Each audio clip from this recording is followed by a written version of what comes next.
Tandaan ninyo mga Pilipino, kanang ayuda, inyo yan.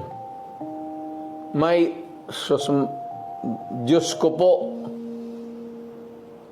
walang tao dito sa Pilipinas o milyonaryo man o bilyonaryo na magbigay ng pera baski 1 peso sa inyo. Walang taong magagawa ng lalo na yung mga mayaman.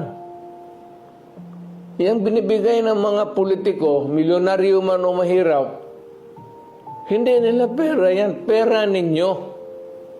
Kaya kung may problema ang bayan, tapos ang isyo na sa harap ninyo, you are made to choose in either referendum or plebiscite,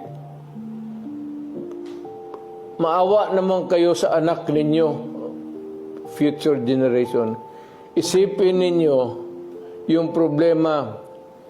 Yung ibigay ninyo ng pera, kunin ninyo, kay pera ninyo yan. Hindi gago itong nag-imprinta yan sila ng pera, ipamigay. No, it's your money. Ninanakaw nila yan, yung iba.